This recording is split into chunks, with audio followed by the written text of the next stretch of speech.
은혜 받을 하나님의 말씀은 에스더 4장 1절에서 17절까지의 말씀입니다.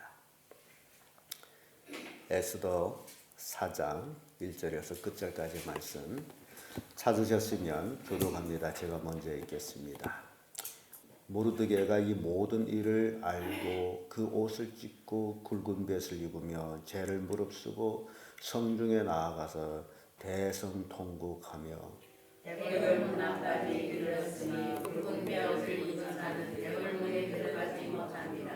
왕의 조명이 각도에 이름에 유다인이 크게 애통하여 금식하며 고금하며 부르짖고 굵은 벳을 입고 죄에 누운 자가 무수하더라. 에스더의 시녀와 제지가 나와 사장이 왕과 시선심하여 이불을 모르드게에게 보내요. 또 굵은 벼옷을 벗기고자 하나 모르드게가 받지 아니하는지라. 에스더가 왕의 명으로 자기에게 근시하는 내시 하닥을 불러 명하여 모르드게에게 가서 이것이 무슨 일이냐 무슨 연고인지 알아보라 하매 하닥이 대궐문 앞 성중 방향에 있는 모르드게에게 이르니 모르드게가 자기가 당한 모든 일과 하만이 유다인을 멸하려고 왕의 부고에 바치기로 한 은혜의 정확한 수요를 하닥에게 말하고 또 유다인을 지멸하고 수상국에서 내린 소서 처벌을 하닥에게 주어 에스더에게 소요하게 하고 또 그에게 부탁하여 왕에게 나아가서 그가 어디서 자기 민족을 위하여 단단히 구하라 하니 하닥이 돌아와 모르드게의 말을 에스더에게 고하매 에스더가 하닥에게 이르되 너는 모르드게에게 떠나기를 왕의 신복과 왕의 각도 백성이 다 알거니와 물은 남리하고 부름을 받지 아니하고 안뜰에 들어가서 왕에게 나아가면 오직 죽이는 법이요 왕이 그 자리에서 그물을 내 밀어야 살 것이라. 이제 내가 부름을 입어 왕에게 나아가지 못한 지가 이미 30일이라 하라. 그가 에스더의 말을 모르드게에게 전하고 모르드게가 그를 시켜 에스더에게 회답하되 너는 왕궁에 있으니 모든 유대인 중에 홀로 면하리라 생각지 말라. 이때에 내가 만일 잠잠하여 말이 없으면 유다인은 다른 데로 말미암아 너희와 구원을 얻으려와 너와 내 아들이 지금은 행하느니라. 내가 왕의 자를 얻은 것이 은혜를 아니 누가 알겠냐 하니 에스더가 명하여 모르드게에게 회답하되 당신은 가서 수산에 있는 유다인을 다 모으고 나를 위하여 금식하되 밤낮 3일을 먹지도 말고 마시지도 마소서. 나로 나의 시녀와 더불어 이렇게 금식한 후에 규례를 어기고 왕에게 나아가리니 죽으면 죽으리라 하니라. 모르드게가 가서 에스더의 명한 대로 다 행하니라. 아멘. 이 말씀으로 환난이 닥칠 때 이런 제목으로 말씀을 나누겠습니다. 이스라엘 백성이 바벨론 포로 70년 생활이 이제 마치고 첫 번째 귀환을 했음에도 불구하고 바벨론에 정들어서 거기가 살기 좋아서 귀환하지 아니하고 거기서 영 정착해서 살려고 했던 그 유대인들에게 상상도 못했고 생각지도 못했던 환란이 닥치게 됐습니다. 그 환란이 피부로 느껴질 정도로 본격적으로 이루어진 것들을 보게 됨으로 인해서 유대인들은 옷을 찢고 베옷을 입고 통곡하며 제후에 눕고 금식하는 자들이 수다하고 모르드게도 옷을 찢고 굵은 베옷을 입고 대궐문까지 통곡하면서 행진했던 모습을 보여줍니다. 지금 유대인들에게는 곧 닥칠 멸망으로 인해 가지고 해결길이 없어요. 왕의 어명으로 떨어졌어요. 신앙생활 하다 보면 그릇된 데 안주해 있을 때에 이러한 환난이 숨어 있다가 터질 수 있다는 겁니다.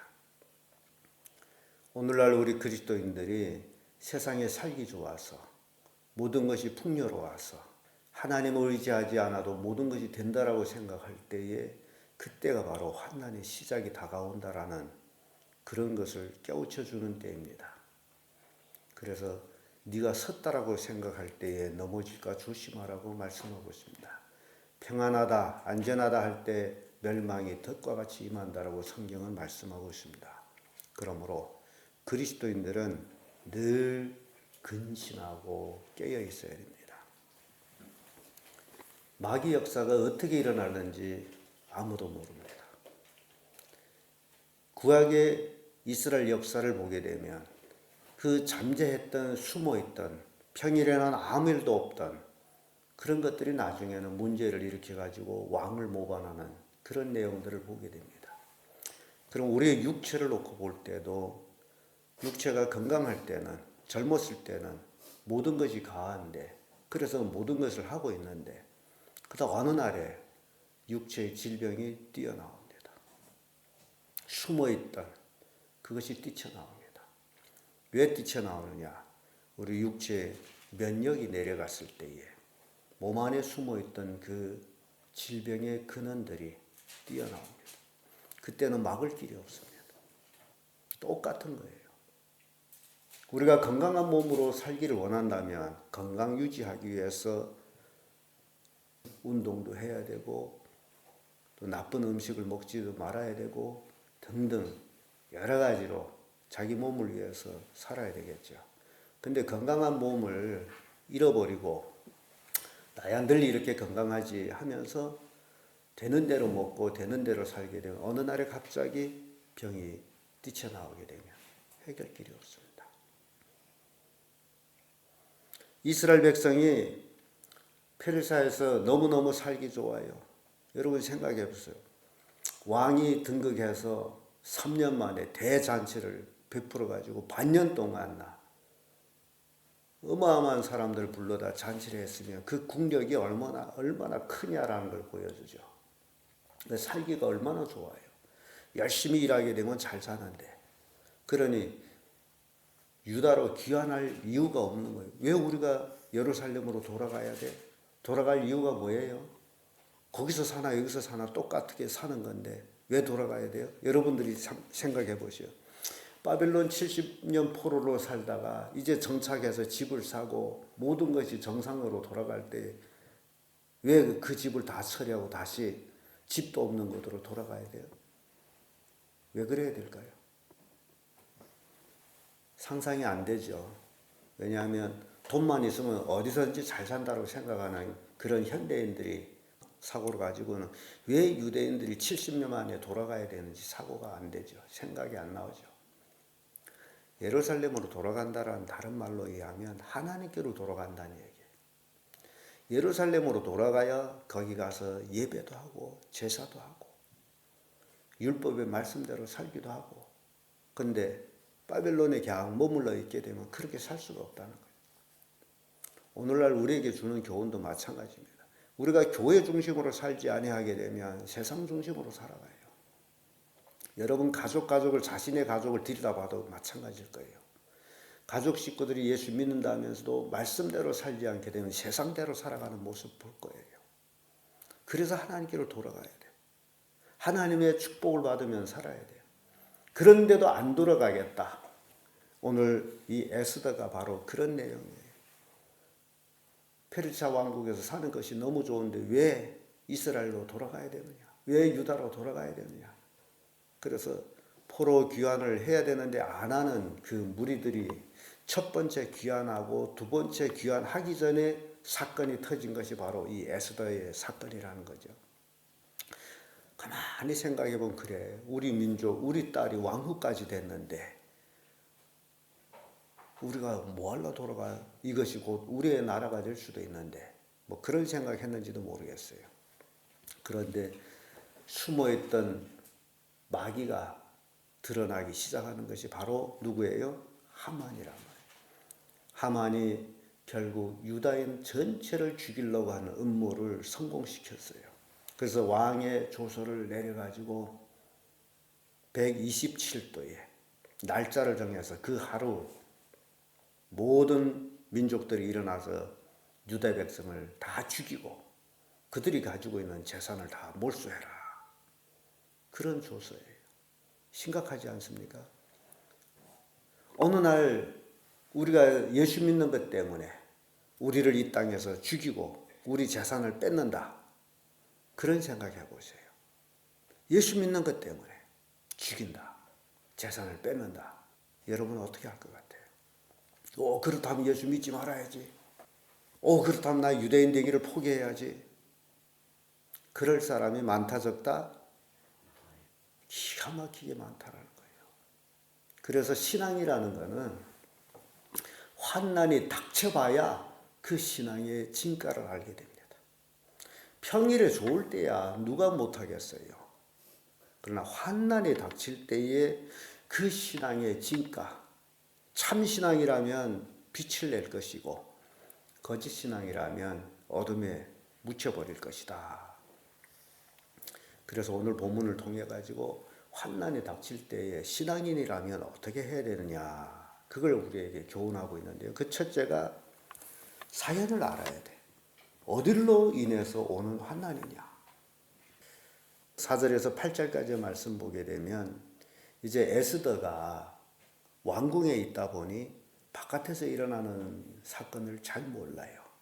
다만 안다라는 것이 오라비 모르드게가 지금 베옷을 입고 통곡하고 있다는 소식만 들은 거예요. 근데 왜 베옷을 입어야 되는지, 왜 그리고 있는지, 그래서 자기 시녀를 보내가지고 옷을 바꿔 입히려고 하는데도 안 받아 입어요. 그래서 왜 그러느냐 묻는 거죠.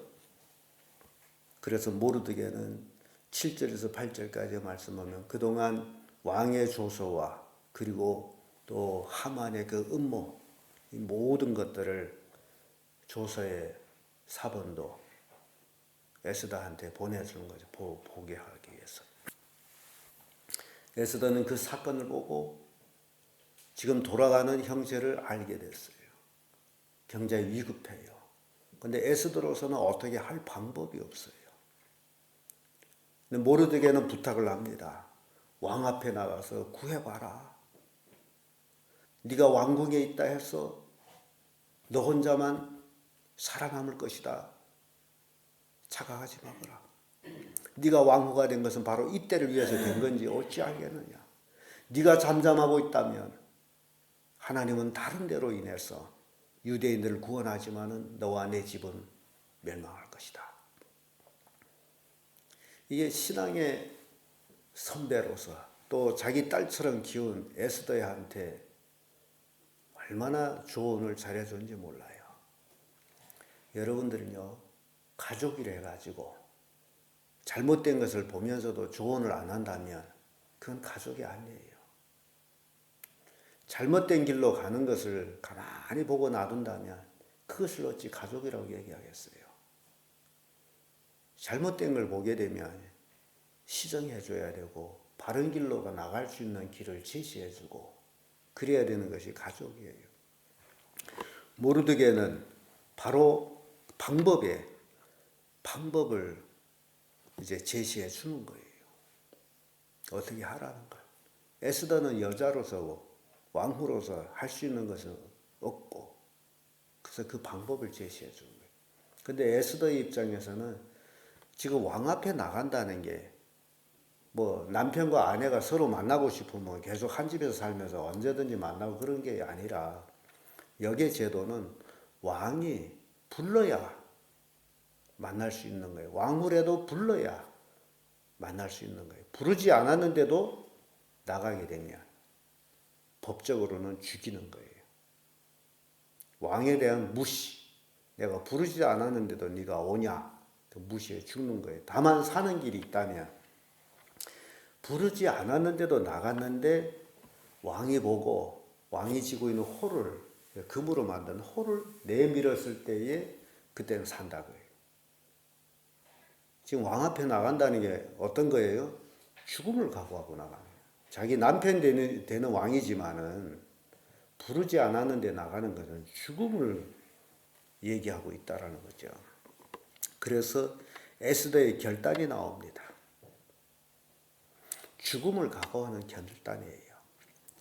우리 신앙생활에서 가장 중요한 것이 죽음을 결단하는 신앙입니다. 그걸 각오를 하지 않으면 절대로 신앙생활을 올바로 할 수가 없어요. 죽기냐 살기냐 할 때 죽기를 각오하고 한다면 대적이 있을 수가 없습니다. 마귀가 하는 권력, 마귀가 가지고 있는 권력, 내 말을 듣지 아니할 땐 죽인다라는 것밖에 없어요. 내 말을 듣지 않으면 죽인다. 그래 죽여. 나 죽기를 각오했어. 그래야 이길 수가 있어요. 우리 신앙인들은 사나 죽으나 우리가 누구 것이에요? 주의 것이잖아요. 우리는 살아도 살고 죽어도 사는 자들이에요. 그런데 왜 죽음을 두려워하느냐? 오늘날 얼마나 많은 크리스찬들이 죽음을 두려워서 평생 매여서 종로를 하고 있는 사람들이 얼마나 많은지 몰라요. 근데 에스더는 모르드게를 통해 가지고 그 해결 방법을 찾았어요. 그게 뭐예요? 죽음을 각오하고 왕에게 나가는 거예요. 그래서 왕의 긍휼을 얻으면 사는 것이고 왕의 긍휼을 얻지 못하면 죽는 것이요. 둘 중에 하나. 어차피 죽을 인생인데 가만히 있어도 어떻게 되죠? 이미 날짜를 받아놓고 제비를 뽑아서 그 날에 유대인들을 다 죽이기로 작정했는데 가만히 있어도 죽는 것이고 움직여봐도 죽는 것이고 그럼 죽으나 사나 길고 짧은 건 대봐야 될 거 아니에요. 그게 믿음이라는 거죠. 죽음을 각오하고 그래 나 왕에게 나가야겠다. 근데 조건이 있어요. 죽음을 각오하되 어떻게 각오해야 돼요? 기도해야 돼. 기도를 해야 돼. 그러나 나만 혼자 기도해갖고 안 되기 때문에 모르드게에게 수산성에 있는 모든 유대인들을 모아놓고 3일 동안 뭐 하라는 거예요? 금식 기도하라는 거예요. 물도 먹지 말고 음식도 먹지 말고 3일 동안. 마귀가 싸운다는 게 죽음을 각오하고 싸운다면 이게 표현이 금식이에요. 금식이라는 자체가 뭔지 아십니까? 죽음이에요. 사람은 어떻게 해야죠? 먹어야 사는 사람인데 먹지 않는다는 건 뭡니까? 죽겠다는 게 아니에요. 그래서 금식하는 거예요. 근데 사람들은 금식의 개념을 몰라가지고 그래서 뭐 음식만 안 먹고 하나님 앞에 기도하면 금식 기도인 줄 알고 또 웃기는 사람들이 참 많더라고요. 하루 한 끼 금식. 그걸 금식이라 그래. 하루 한 끼씩 안 먹으면서 하나님 앞에 하루 한 끼 금식한다 그래. 요즘 너무 잘 먹어가지고 하루 한 끼 안 먹어 아무 일도 없어요. 게으른 사람 아예 아침 안 먹어버려. 그리고 하나님 앞에 나 매일 아침 금식하며 하나님께 기도한다 그러겠죠. 3일이에요. 3일 최소. 물도 음식도 먹지 말고 나와 같이 죽자 그 얘기예요. 그게 힘이 되는 거예요. 어차피 우리 죽을 인생인데 그러면 우리가 3일 동안 죽음을 각오하고 하나님 앞에 기도하자. 그리고 내가 규례를 깨고 죽으면 죽으리라. 왕 앞에 나갈 것이다. 이게 에스더의 결단입니다. 환난이 닥칠 때에 우리는 이런 신앙의 결단이 필요하다는 겁니다. 환난이 닥칠 때에 많은 사람들이 신앙을 포기하는 것들을 봅니다. 환난이 닥쳤기 때문에 그러면 예수 믿지 말아야지. 제가 늘 여러분들한테 이제 말씀하고 있는 것들이 제가 중경에서 호화배를 타고 상해로 내려갈 때 있었던 일이 다 머리에 남아 있어요. 제가 탄 배는 장강에서 가장 큰 배예요. 엄청 다른 작은 배다 보면 제가 탄 배는 산더미 같은 배예요. 이렇게 큰 배에 또 상해로 내려가는 물 따라 내려가기 때문에 배 속도가 엄청 또 올라오는 배보다는 많이 빨라요.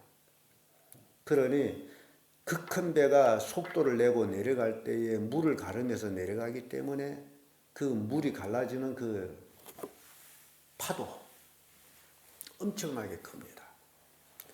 근데 작은 배들이 잘못하면 그 파도에 배들이 뒤집어져요. 그래서 먼 데서 이 선장이 배를 보게 되면 뭉 소리를 냅니다. 마치 형님이 가니 길을 내거라 하는 소리예요. 그럼 그 배의 기적 소리를 듣게 되면 작은 배들이 하는 일이 있어요.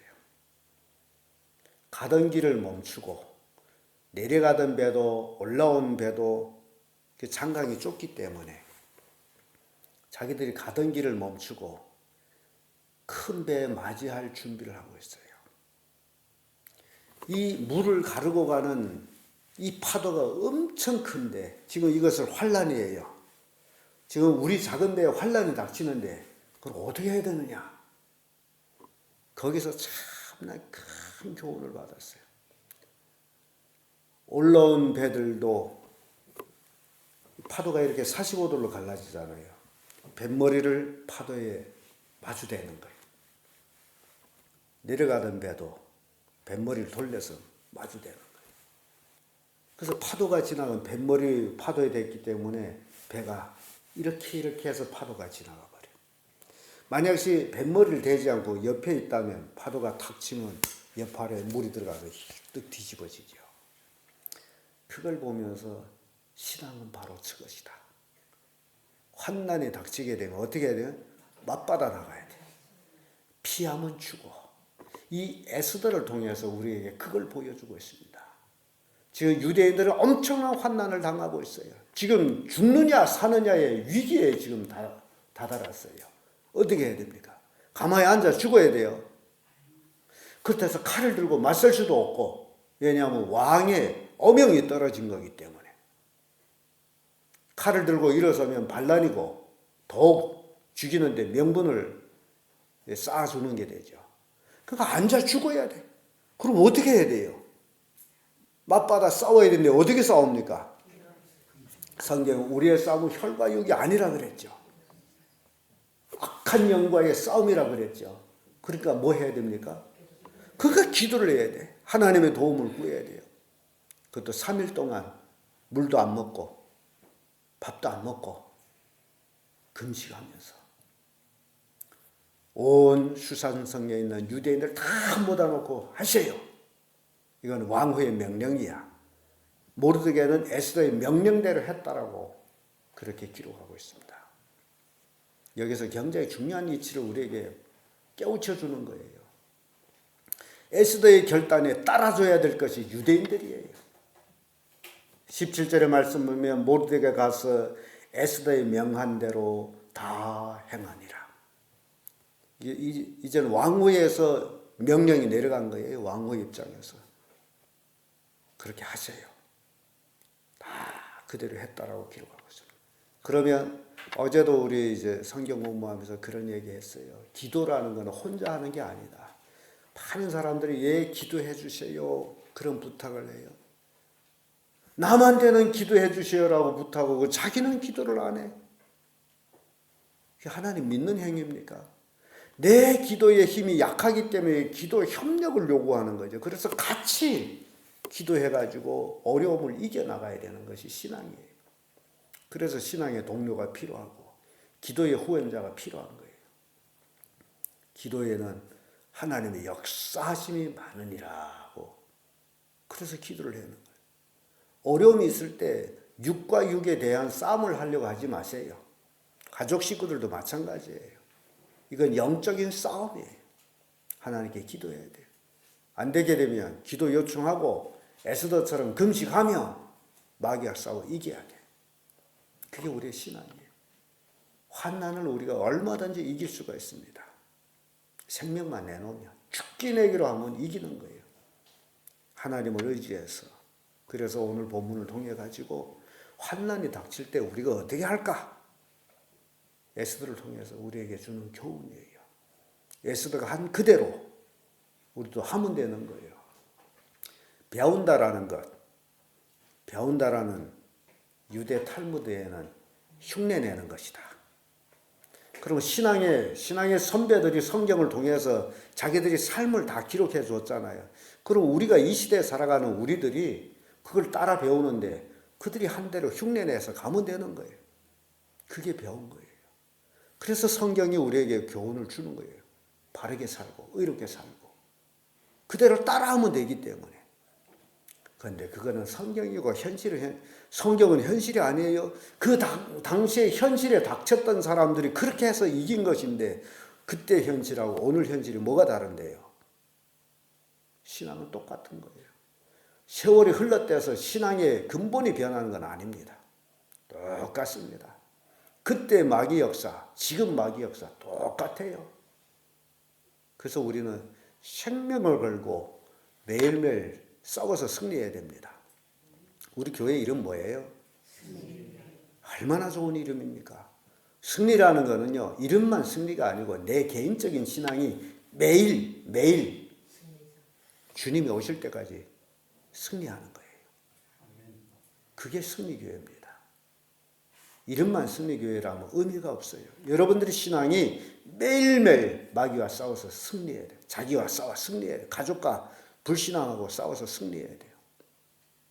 그래야 정말 승리교회 성도가 됩니다. 기도하겠습니다.